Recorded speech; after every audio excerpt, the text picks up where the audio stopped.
Hey guys, Ralph here. And welcome to True Power Trumpet Fitness on this fabulous Friday here in Connecticut. Life's good, campers. Life is good. Anyway,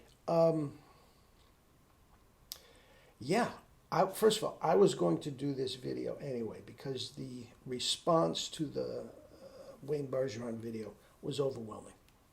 Overwhelming. There was several comments and still coming on the actual comments section, and my email blew up. Okay, so I was going to let you know all of that anyway, but I have a crazy day. I can't do it the rest of the day. So this is the video I was going to do before my wife gets up without my honking. Okay, so I won't wake her up. Anyway, guys, you saw the video. The returns are in, and it is a landslide. It is a landslide. Boy, are we in this election psych, aren't we? Anyway, for the most part, everybody agreed they couldn't understand what they were saying. That was what he was saying. That is the most thing. They pointed out, as I did, he contradicts himself several times. Now, again, look, he's a great player. Better than I could ever aspire to be. He is a tremendous player. Okay? I'm not knocking that. But guys, this is wrong. This is wrong, and I'll get to the final conclusion in a minute. Because I'm going to ask you to go to Nick Drozdov's comment on yesterday. And he wouldn't have done it if he didn't want his name out there. Okay? And we'll get to that in a second. Okay, but from what I can tell, the only redeeming, there was maybe 3 or 4 people out of well over 100 emails and whatnot that went on and on about this is the protocol of Bill Adam of Indiana University.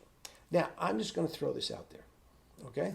And this is not a blanket critique of the system because I don't know the system that well.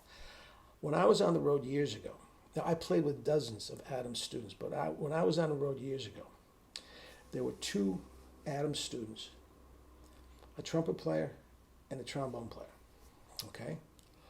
And they asked me to read the book. I didn't buy it at all. Bunch of notes. Didn't buy it at all. And quite frankly, both of these guys sounded terrible. I was playing lead. The guy could not play in tune to save his life. The tone didn't blend. It was pinched. It was out of tune. If I ever needed him to take a section to play the lead, well, I took a blow to get back.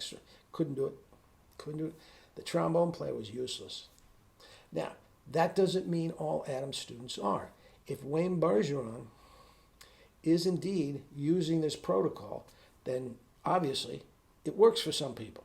And I'm sure there's people out there that make it work. Okay? So, don't do the troll. But I had 3 or 4 people that tried to explain what Bill Adam was saying, and it made no more sense than Wayne Bergeron. It just made no more sense than Wayne Bergeron. So, be that what it may. Now, am I a little prejudiced? A little bit biased? Of course. I think what I'm doing with the mouthpiece and all that sort of stuff is the correct way to do it, and I don't think this makes sense. But the notion that there are notes in the horn, and these guys that I was on the road with were trying to tell me about this, they used that term, so that came from Bill Adam. There are notes in the horn. Guys, I have 5 horns over there. Do you hear any notes? And just because you punt, oh, come on, please. Okay? Anyway, I don't want to get into it because it sounds like I'm slamming Wayne. And I guess I am. I guess I have to take ownership of his protocol, not his playing. Not his playing. Okay? Anyway, again, this is a tough one for me. And I told you, this all came, I saw this initially a couple of years ago, and it just blew up on that clinic that I gave you the other day. And I was talking to a friend of mine, and I said, I can't bring myself to do it. And I probably shouldn't have done it. Because I don't like to dissect people that I really don't know they're playing that well. But this wasn't his playing. This was his protocol that he was giving to a bunch of high school kids. And there's an overwhelming, out of the 100 plus, there had to be at least 50 people that were band directors and other things like that. And said, these kids have no idea what he's talking about. They have no idea what he's talking about. Why? Because of the contradictions. Now, wait a minute. You said, but some high school kid from Shamokin whatever is not going to raise his hand and say, excuse me, Mr. Bargeron, greatest player in the world. That doesn't make sense. Do you remember? They're not going to do that. So they're just sitting there in a coma, and they go listen to him play, Maynard Ferguson solos at night and sound tremendous. And they say, wow, he must be right. Maybe I should change teachers. Oh, because he slams conventional way of doing it. But at the bottom of it, guys, and the bottom of it, I can't say this enough. The handful of times that he actually spit buzzes, it's perfect.